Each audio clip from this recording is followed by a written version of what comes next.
basketball has been great, and it was in my life for the reason of using it to connect with kids, doing these tricks, sharing stories with the Kevin Durant's and the Allen Iversons.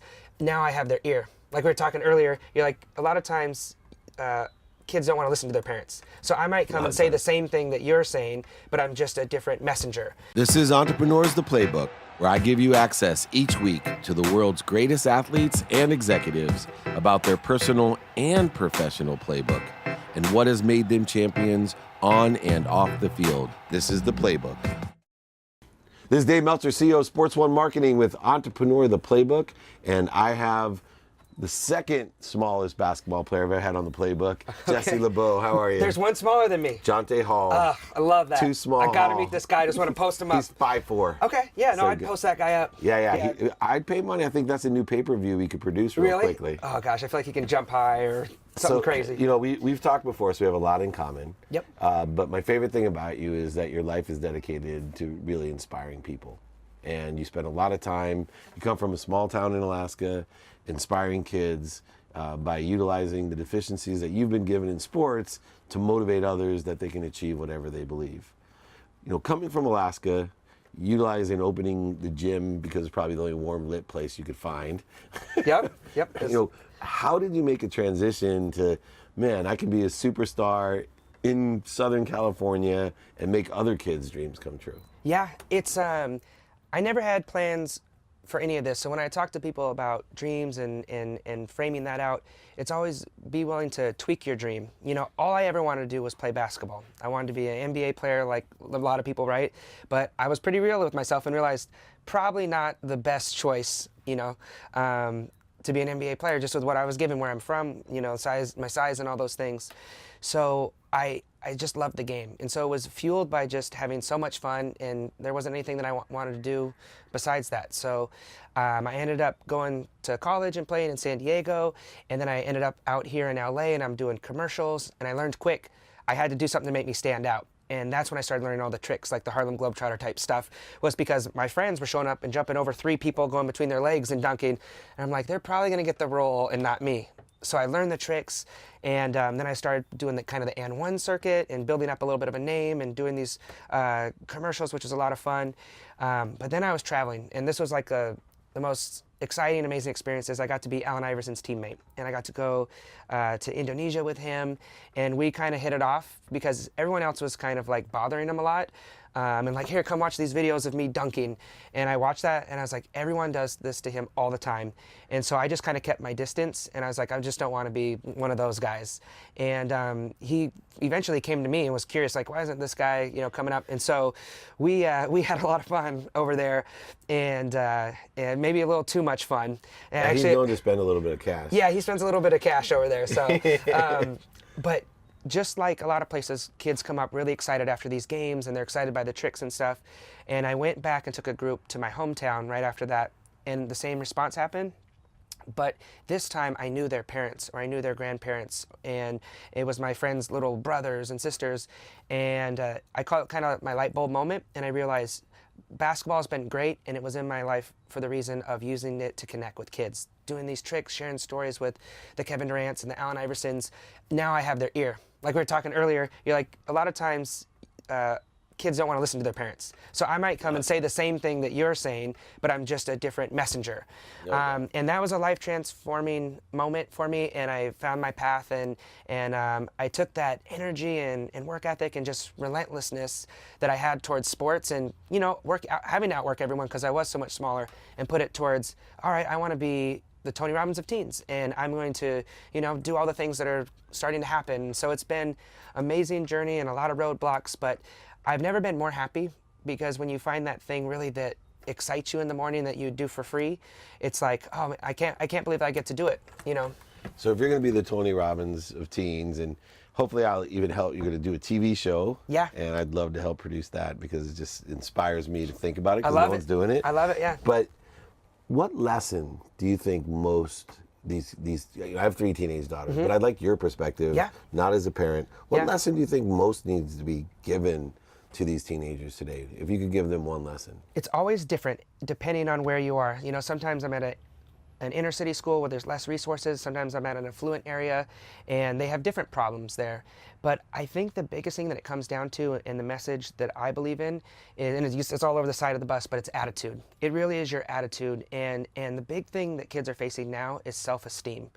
And that's why they're getting bullied, and they're getting involved in gang violence and dropout rates and teen pregnancy. All the issues come back down to you don't think you're good enough in the story that you're telling yourself.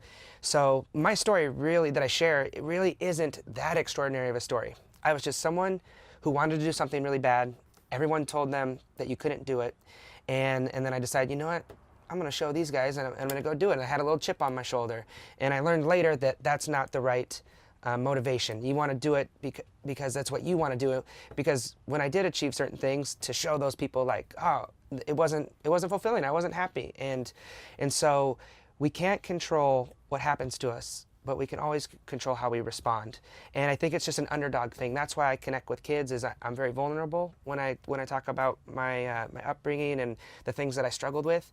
And once I'm vulnerable and they can feel that you care, then they're coming up and sharing stories that are way more crazy and way more inspiring than mine would ever be. I mean, it's incredible. These kids come up, and I've had them recently pull up their arm and show me the cut marks of where they tried to kill themselves literally the day before.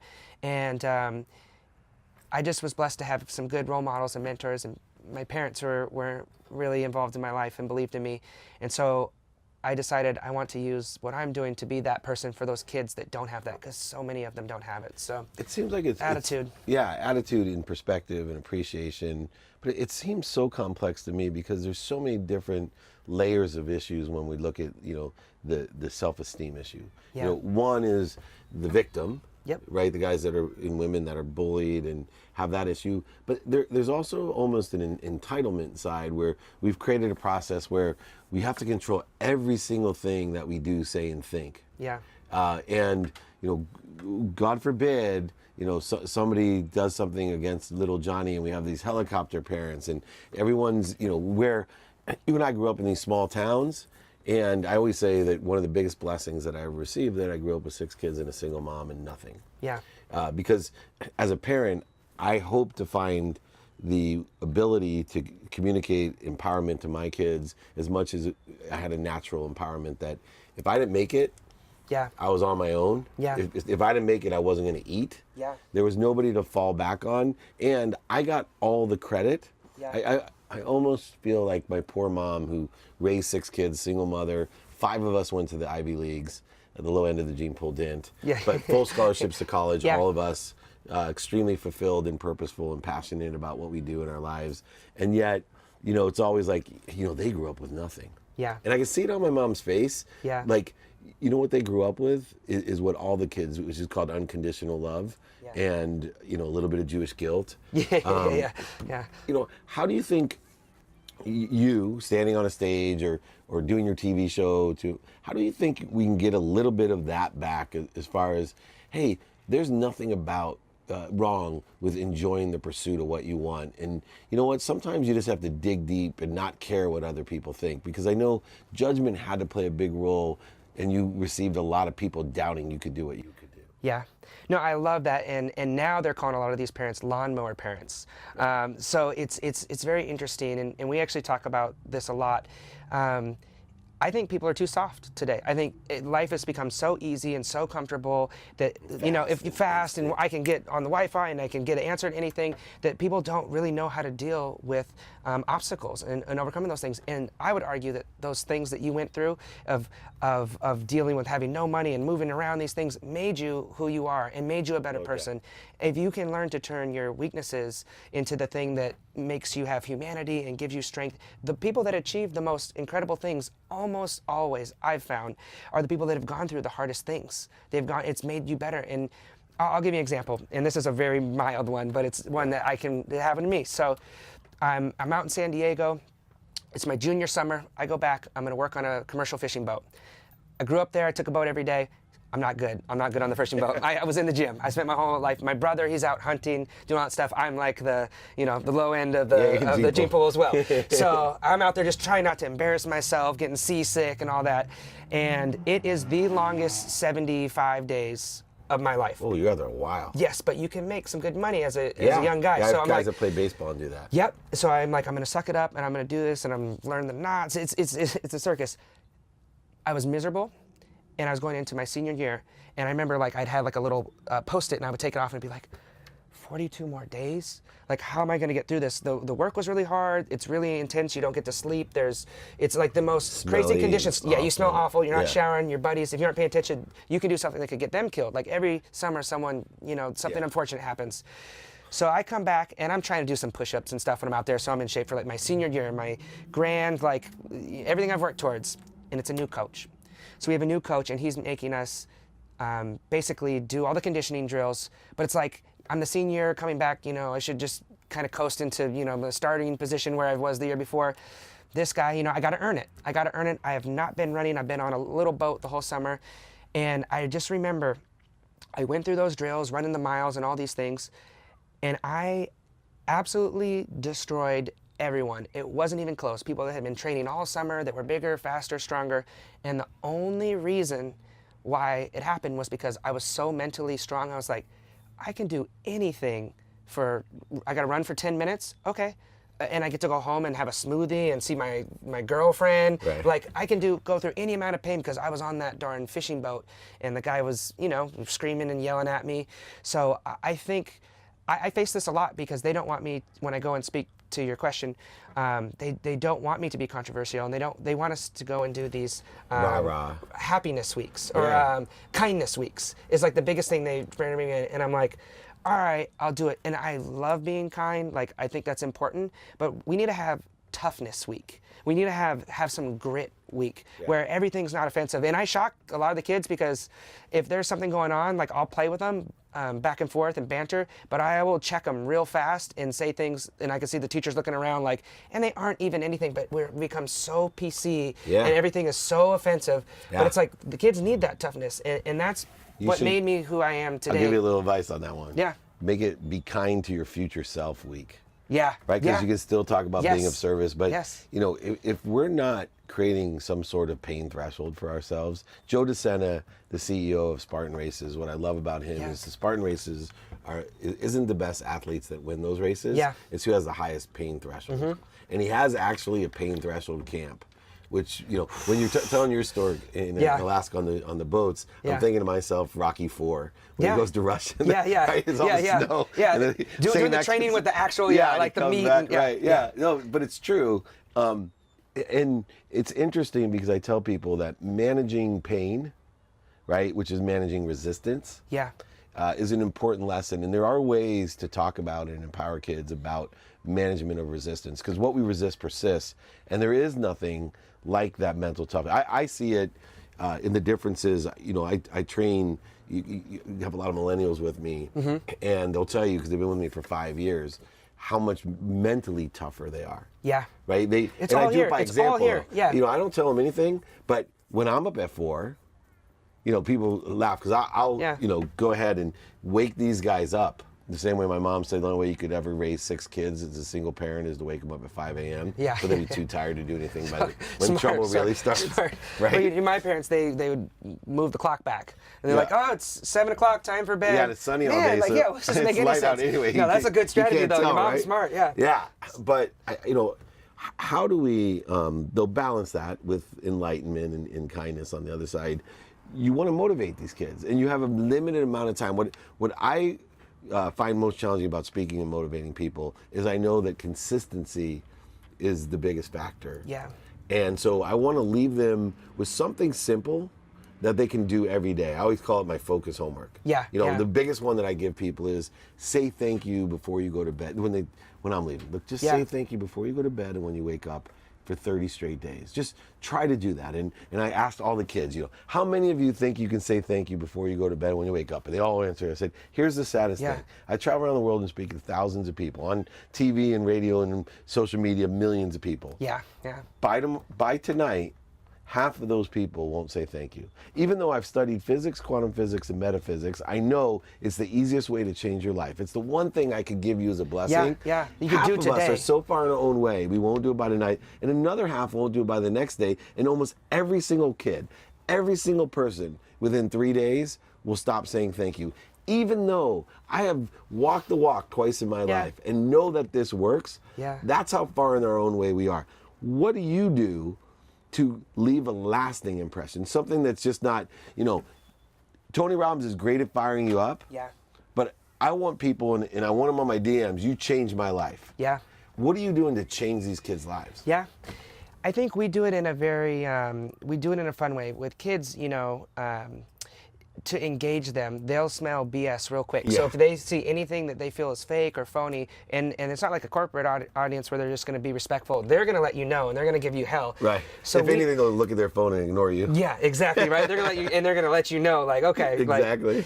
And so we deliberately do it where we do, the basketball tricks and the engaging things to hook them and get their attention, so that when we deliver the message, it's actually something that they can hear and take with them. And so for me, I do talk about the attitude and being better versus bitter. The challenge that we do, and the got to get to, right? Yeah, exactly. To have them take away is goal setting. So we challenge them to write down this thing that you want to do, and then find a couple buddies that are going to challenge you to follow through on it. So write that goal, break it into baby steps, and then get a friend that's going to hold you accountable. And I think that goes from the time you're a little person or to the time you're done breathing, of you need those people in your corner. And that's one thing that I like to try to utilize social media for. Is I used to be so against a lot of it, and I know we can talk further on the social media side of things, but I found when I put something out there like, hey, I'm going to do this thing, or I got this thing in the works, I would never put it out there before because I didn't want people to judge me and these types of things. Now, I love doing it because it has people hold me accountable. Hey, you said you were doing this thing. Are you going to go do the podcast with David? What's going on? Like, you said you're doing it. Where is it at? And now you have people in your corner that are like, and it's a good thing. It pushes you and challenges you because you don't want to look like someone who's just saying things and not actually doing it. So I think, though, with young people, that's the biggest thing is really getting them to identify what is that thing. And maybe you don't know, but let's work on finding that thing. And then we need to write it down and get an action plan for it, because I know you have the book coming with Jack Canfield. Yeah. Okay, so I saw a thing he did, and I've done it at every speech since then. He holds up $100. Who wants it?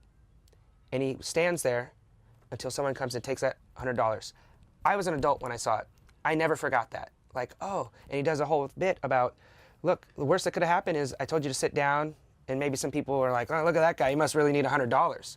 But I was like, that's how everything is in life. Like, you do go get the $100 or sit and not have the $100. Yeah. The worst thing happens, you still don't have the $100. So it's that taking action, because so many people are talk, and I get that, I understand it, but I want to be around the people that are action takers, and they're going and they're doing it, because even if you're not sure the end game plan, the exit strategy, you're stumbling forward, and you're going to be a little bit further ahead than when you started, and that progress will build momentum, and you'll get there. So all the talks in the world are great, but unless there's action, none of it means jack. Exactly. In fact, I kind of amalgamated what I learned from Jack as well. I did the opposite. I asked the crowd who here has $20, and asked them to come up on stage. And when they do, I ask if they'll trade 100 for 20 to teach them my 120 rule, which is, if you don't carry an energy that you're bringing more value than you're asking for, then you're not ready to sell. Yeah. Right? And so that's what life's about. Is it's not about the price that you're asking, it's about the value you're bringing. Yes. And that way you're always in appreciation or giving more value than you're asking for. All right, last question. I know this time flies. Yep. I'm kind of caught because I normally ask someone, what legacy do you want to leave? And you're a little on the younger side. And I think in this case, I'd rather ask you just a more personal question. I'd love to know, you've got to know me a little bit. You do follow me. Yep. What advice would you give me? Just it doesn't matter, business, personal, private. I'd like to ask you for help, right? I teach people 2 questions. How can I be of service? Which I'm asking you that. You don't have to tell me on the show. But moreover, do you know anyone or anything that can help me? What advice would you give me? It's interesting. Like you said, you're the person, it's people like you that I look to and are role models and mentors. And that's what's beautiful in today's world is, say you want to be a basketball player, I can go on YouTube, I can watch Pistol Pete, I can watch Kyrie Irving. I have immediate free access to all the greatest people in the world. And that's the beautiful thing that people like you are doing, whether it's you or Gary Vee or the people that are in this space, Lewis Howes, they're putting out this information, and it becomes up to that person to find it. I mean, really, I feel like for you, you found your sweet spot. And I would just more so encourage you to keep doing what you're doing, because it really is having an impact. And I know, as someone who gets in front of people and has some eyeballs on it, it's those stories. Like you said, I want someone that DMs me that says, you changed my life. And that's worth more than any dollar amount, than any car, than any house. And as someone who is looking to do something similar that you're doing, it's inspirational. You're inspiring inspirational speakers and those types of things. So I love, and I do love the way that you've incorporated sports. The exact same thing that I've done. It's like, I love basketball. I seem to have this personality that I connect with people, and I like, talking to them and taking an interest. Is you've found those things. So ultimately, it seems like you're killing it and you're fulfilled, and I just want to encourage you and add value to that. So well, thank you. But I'll think about it more if I get something more specific. One thing we could do, I was thinking, as we sit here on this playground, Okay. is we could make a ton of money, you and I. Remember the white, what was it called? Can't jump, white man can't jump? Yes. Imagine how we could scam people on the playground. I'm in. Right? I don't know. How's your jumper? I can pass. You I can play defense. Okay. Just dribble around and give me a dish. But I think we could win some money. Oh, no, that's... We'll give it to charity. Story of Let's my give life. it to charity. Yeah. That's fine. But I Yeah. just would love the thrill of conning, like, two really tall guys. You're Woody Harrelson. Exactly. And I'll I be... wish. Yeah. You can go out there and I'll sit on the side, and you can be like, yeah, pick anybody. Exactly. And I'm like, okay, how's this work? You dribble it? Yeah. No, I think we have some fun. That's why I like this podcast. Awesome. We're already making a bunch of money Exactly. and hustle some people. And having a lot of fun. Well, Awesome, man. this is the future Tony Robbins of the teens, Jesse Lebeau, with Dave Meltzer, one of my favorite, entrepreneur, the playbook.